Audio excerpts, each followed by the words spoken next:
Good morning. It's very early for me, and I gotta be kind of quiet because my daughter's sleeping. But let's talk about Rocket and Groot, as today is the last day you're gonna be able to pick up this card before they're taken out of the Spotlight Cache and the Collector's Token Shop. As tomorrow is not only the start of a new week, but the start of a new season with the Dark Avenger season. A video on how I'm planning on spending my keys and what cards I'm looking forward to this season is probably uploaded by the time you're watching this, so check that out if you're interested in that. But let's talk about Rocket and Groot, give you an overall review of the card and some deck ideas as you anticipate. Should you spend your resources on it in the last few moments that you can? And if you have spent your resources on it, how can you maximize this purchase that you've put in? Starting first with the data that we have from Untapped, Rocket and Groot, not surprising, is running at a pretty decently high popularity rate, 2.8%, with a win rate of 53.2% and a cube rate of 0.09%. Win rate, that's a decent win rate. The cube rate is much lower. It's a pretty slow cube rate, but looking through the decks, there's a lot of them that are pretty poor. I think a lot of people have been trying out this card and putting it in decks because it's a really, really good 3-drop. More on that in a second. And so I can see how that's brought the cube rate down because there's a lot of decks that performed pretty poorly, and so the cube rate decreases. And overall, even some of the decks that did get in just had a lower cube rate. So, that win rate is where it's focused on. It's a pretty reliable card. And now, my rating, am I playing with it? Did I end up purchasing it? Yes, I spent keys on it. End up getting the Celine variant and Blob, though I didn't have Blob at all, so I got him, just a regular card. But then my rating here, the current and potential is the same for me, just a 4-star card out of 5, because I don't think that this is going to change at all. I don't think they're going to nerf it, but I also don't think they're going to buff it. So I think this potential is, it's in its groove, and that's a good thing because this is a really, really good card. In my playing of the card and playing against the card, it's not quite a 5-star card for me because it hasn't completely blown me away. It doesn't feel like it's the card, but it is a very, very good card. I was actually going to say it was a bit lower to me. I almost put it at 3 stars, which is still good. That's above average. That's the topper half of a card rating. But then I was looking through this, and this is why I settled on, this is a really good, versatile 4-star card that I would recommend you spend your resources on if you've got them. The reason that I ended up putting it at 4 stars and am pretty confident about that, I'm pretty confident about recommending that this is a card you spend your resources on, is because I just opened up Marvel Snap and I looked at all the 3-cost cards. And if I'm looking for a card to just insert, right, a card that can go in just about any deck and is a good value for the 3 cost and is going to give you decent power and good effects on the board, I'm looking at what's there, and there's not a lot of cards that can be just put in any deck no matter what. Bishop to me is one of the best 3-drops, and Sage to me are one of the best 3-drops. However, in some decks, those don't always make sense. But Cassandra Nova is a card a 3-drop that you can put in just about any deck. Rogue, Cosmo, those are kind of the go-to 3-drops. Luke Cage, looking at it here, that's really it. Maybe Gladiator, right? But outside of that, if I was like, oh man, I'm really looking for a 3-drop to just put in, why not put in Rocket and Groot? I feel like the power that it has to move, there's a lot of games that I have lost because Rocket and Groot have moved. In addition to, obviously, the benefit of stealing power is huge, and gaining power itself, but also afflicting your opponent's card and controlling where they play. Rocket and Groot are doing a lot. It's location control, it's card placement control, it's stealing, afflicting them with power, it's buffing itself, it's movability. It is really, really versatile, and it can fit in a lot of decks, and it's just a worthwhile 3-drop. So, yeah, I think it's a really, really solid card, and it will just continue to be a solid card.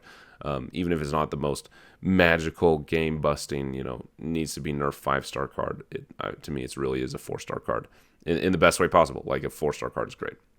So let's get into the deck ideas here, and then we can talk further. So this is an interesting deck ideas. I just want to show you ones that were interesting to me. There's 2 of them. These are, as you can see here, the games are significantly lower at 480.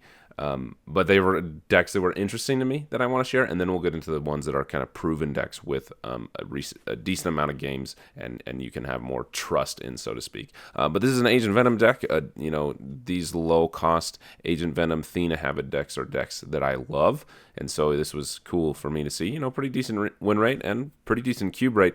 But as you'll see as we get into the other decks, there's some that have an even higher cube rate for this card and the deck. So here's a cool one that I was surprised to see Rocket and Groot in, but again, looking at it, It's just a really good card to have. And the next one is a Galacta base deck. This one had a really, really high cube rate of 0.59. You're right, almost more than half a cube when you win. And just kind of an interesting combination of cards that I wouldn't think to put together, but really, really cool card. That really, really cool deck that I'm interested to try out. So I think it looks like fun. Hydra Bob's the only card I'm missing in this one. Looks like a lot of fun. So, but again, lower games. So here's the one where we get into more games played, and here's the one I think this is actually Regis's deck, but this Guardians base deck, which is a deck that I tried to build around. I didn't, have Goliath in it or U.S. Agent, but and my experience with it, similar. Just can the Guardians be played with Rocket and Groot? Location control with Jean Grey, that type of thing. It was that it just wasn't performing well. That there was a lot of games that I lost, and that when I did win, it wasn't a very big win, if that makes sense. As you can see, it's at a 52.7 win rate, but 0.0 average cubes. So there's a lot of games where you're losing cubes, and it's because this deck can be countered pretty hard, and it just doesn't do super well. And people have seen it, and it's the Guardians, and the Guardians aren't great, particularly Drax. Anyway, this is the Guardians deck that I saw a lot of people playing, especially on day one. I think right after that Regis video, it blew up like crazy. Not a great performer from a cube rate, but it wins. But then we get into the other deck, also from Regis, this High Evo Affliction deck, just focused on building up Ajax. Again, Ajax just being a phenomenal card, and we can see that the win rate is even higher, and that cube rate is at 0.21. So this is a deck that I would love to play, but I'm missing Ajax, so I can't play it.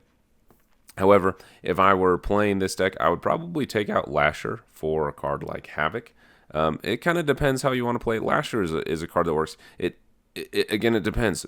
Are you okay with your cards getting debuffed with Havoc? Because the idea of this is that you're trying to get your Abomination as cheap as possible to be able to play an Abomination and Ajax on turn 6 type of thing. And so Havoc is going to decrease that card Abomination like crazy in High Evo. However, Lasher can also still give you decreases in Abomination. Spider-Woman is going to do a lot of work there. But Lasher doesn't affect your cards at all. So I could see a conversation going either way. I probably would play Lasher just because why not play Lasher? Like, it's a new card. But I could see Havoc working in here really well as well. Overall, it's a cool deck that I wish I could. And then this is the deck where things really start to perform. This is the highest performing deck on Untapped from a win rate and cube rate, like just the two combined. As you see, that one that we had earlier had a higher cube rate, but not as many games. This win rate is pretty close to that 58%, and that cube rate is still close at 0.42. This is a great deck. This is the one that I have had the most with. I straight up stole this from Alex's top 10 decks of the week video, and you can see why. It's a phenomenal Surfer style deck, and Rocket and Groot are a great inclusion in it. However, this deck isn't winning because of Rocket and Groot. This deck is winning truly because of the two heavy lifting cards, Galacta and Silver Surfer, just continually being a strong combo in the meta. Silver Surfer hasn't a place to stay. It's so big these days with Galacta and Sebastian Shaw and all these buff cards. But this one is really, really fun to play. All these deck codes are in the description. This is the one that performed the best for me, and data-wise is performing the best.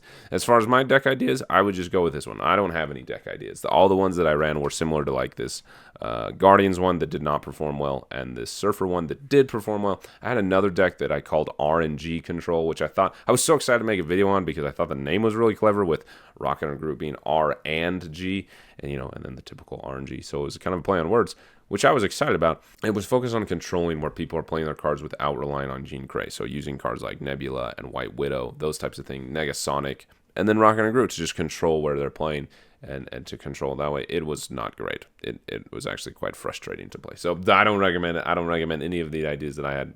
Go with this one. This is the one that's done the best for me, this Galacta Surfer style deck. So anyway, yes, I do recommend that you spend your resources on Rocket and Groot. That's hard to say. I don't like recommending. I don't like telling people what to do with their resources. I think here's what I would say as well. If you're at a lower resource level, right? You don't have a lot of tokens. You don't have a lot of keys. This isn't a phenomenal week in caches, and this is a good 3-drop card.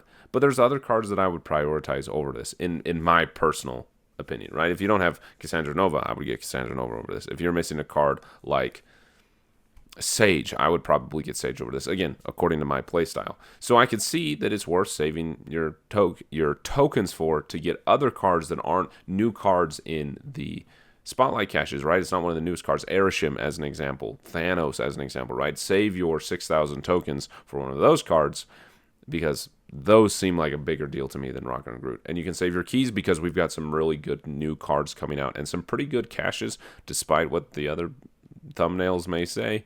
I think that the Spotlight caches in the next 2 months are pretty decent. So I could see if you wanted to save your resources as well. So here I am being middle of the road, as I tend to be, because I don't want to tell people what to do with their resources. That's a tough decision. However, it is a good card, one that has performed well. Thanks for watching. Happy snapping. See you next season.